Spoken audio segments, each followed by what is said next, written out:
সপ্তাহ সপ্তাহ ধৰি ৰাজ্যজুৰি নামনি অসমত নেৰানেপেৰাকৈ বৰষুণৰ ফলত ফেকামাৰী মণ্ডলপাৰা গাঁৱৰ খেতিয়কৰ পথাৰৰ পুদলৰ খেতিৰ ভয়ংকৰ ক্ষয়ক্ষতিৰ ধুমুহা।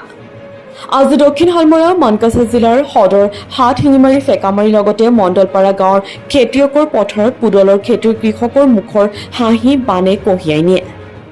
খেতিয়কে বানৰ কবলৰ পৰা একাংশ গাঁওবাসীয়ে কৃষি বিভাগত কাৰ্যালয়ৰ পৰা কোনো ধৰণৰ সহায় সহযোগিতা আৰু পৰামৰ্শ নাপায় আৰু সেইবাবে কৃষকে কপালত হাত দিয়া পৰিলক্ষিত হৈছে। লাখ লাখ টকা কৃষকে পুদলৰ খেতিৰ বাবে ব্যয় কষ্ট কৰি দিনে ৰাতিয়ে খেতিয়কে কোনো ধৰণৰ লাভজনক নহল আৰু লোকচান হোৱাৰ পৰিলক্ষিত হৈছে। দেখিবলৈ পোৱা যায় যে কৃষকৰ পথাৰত পুদলৰ খেতিৰ গছ-গছনি আৰু পাতবিলাক শুকান হৈ মৰি যাবলগীয়া হৈছে। বিশেষকৈ পুদলৰ খেতি বজাৰৰ বৰ্তমান মূল্য 1 কেজিৰ দৰদাম 40 টকা। খেতিয়কে লাভৱান নোহোৱাৰ ফলত আজি সংবাদ মাধ্যমৰ ভূমিকাৰ জৰিয়তে কৃষি বিভাগত অনুৰোধ জনায় আৰু চৰকাৰৰ ওপৰত আহ্বান জনায়। চৰকাৰে ইয়াৰ বাবে কি পৰামৰ্শ আগবঢ়ায় সেয়া হ'ব পিছত লক্ষণীয়। আমি আপোনালোকক পুদলৰ খেতি পথাৰৰ কিছু দৃশ্যাংশ আগবঢ়াইছো।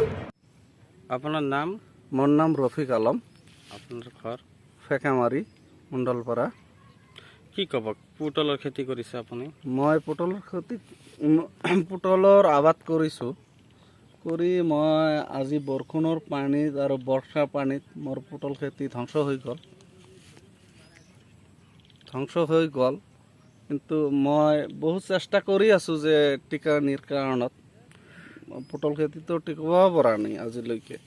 কৃষি বিভাগৰ পৰা আপুনি কিবা সুবিধা পোৱা নাই? কোনো সুবিধাই নাই। এটা স্প্ৰে মেচিনো পোৱা নাই, এটা ওষুধো পোৱা নাই।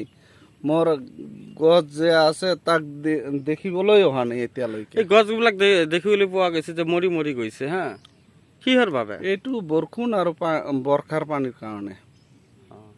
আপুনি বৰষুণ হৈ আছে। আপুনি চৰকাৰক কি জনাব? মই চৰকাৰক জনাম যে মোৰ পুতল খেতি বহুত ডাঙৰ পুতল খেতি কৰিছোঁ, 5 বিঘামান। মোৰ পুতল খেতি ধ্বংস হৈ গ'ল। কিমান বিঘা নষ্ট হৈছে? 5 বিঘা।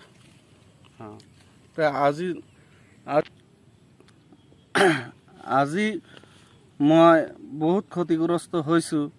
মোৰ ইয়াত চেনেলৰ পৰা মানুহ আহিছে, আহি মোৰ তাল যিটো কৰিছোঁ সেইটো চাইছে। চোৱাৰ পিছত মই চেনেলৰ জৰিয়তে চৰকাৰক দিক্ষাত কৰি আছোঁ যে মোৰ কিবা এটা ব্যৱস্থা কৰিব লাগে, যে মোৰ যিটো পুতল খেতি আছে এইটো আৰু যিটো কৃষি বিভাগৰ মানুহ আহি চাব লাগে, তদন্ত কৰিব লাগে ন?